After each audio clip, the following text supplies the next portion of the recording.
Thank you and welcome to the show this morning.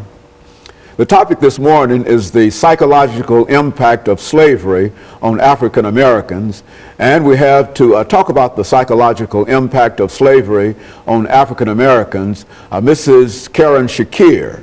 Mrs. Shakill will give us some information about her background, her education, and some of the things that prompted her to deal with this issue of the impact of slavery on African Americans. And of course, Mrs. Shakill, let me welcome you to the show this morning. Thank you so much, Dr. Haney. Thank you. And to tell you how delighted we are to for you to be with us, and to tell you how much this topic ought to resonate with many members of our audience, because I think that we've talked about slavery and some of the aspects of slavery on many occasions on this show. But let's start off, Ms. Shakill, by talking about Ms. KShakill, and to have you to give us some information about your background, your education, and your experiences, and some of the things that were important in terms of eventually bringing you to us this morning. And then we'll get into, by that time, the second segment, dealing specifically with the psychological impact of slavery on African Americans. Let's do it that way. Okay, absolutely. Of course, I'm here from Nashville. I was born and raised in Nashville. I'm a major of the Africana Studies Department at Tennessee State University under Dr. Muriel Hadid. I'm a public school teacher, and I have my own school presently on Buchanan Street in North Nashville.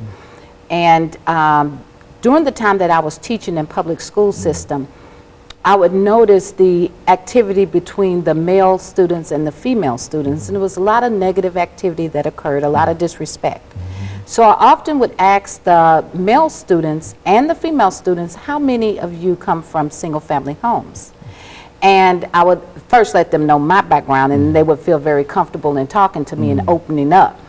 And everyone raised their hand in the entire class, and at one time I had 38 students. Everyone raised their hand except 3. And those numbers were really amazing to me. And I started doing it in most of my classes and found out that the biggest problem is the home. So it led me on a long journey. And my journey was to see where the dynamics of the African American family broke down, because something broke down somewhere.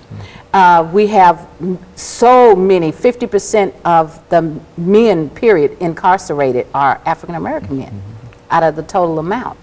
And then when I heard the statistic that 1 in every 3 boys will be in jail, it was just alarming to me.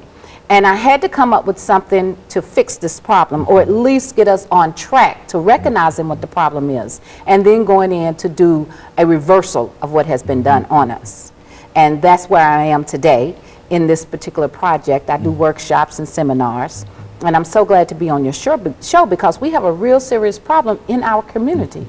The family system has broken down, and if you take it back to the actual slave trade and doing that particular process, we had atrocities that were done to us that we have never psychologically repaired.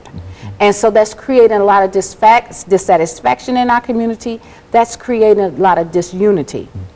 One of the things that I want to pinpoint and talk about, in 3 levels, I talk about the female, her role, the male's role, and then the family as a whole.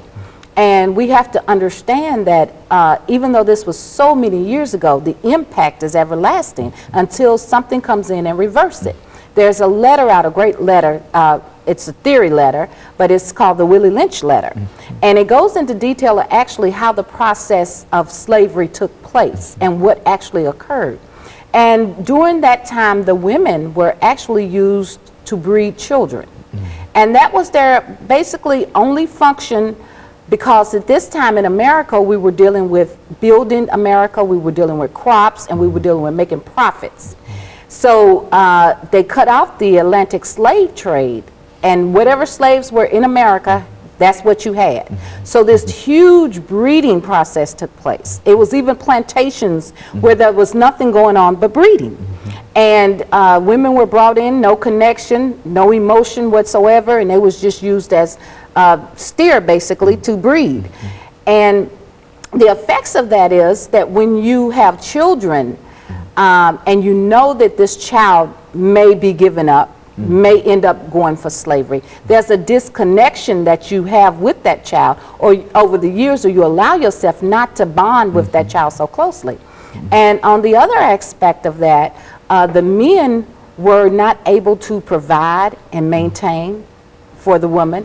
So after generations of this, they just stopped doing it. Okay, and Mr. Cure, I think you know that it's time for our first commercial break, and we're going to take that break, and then we're going to come back following this very, very short commercial break and pick up the second segment of this particular show. Thank you now.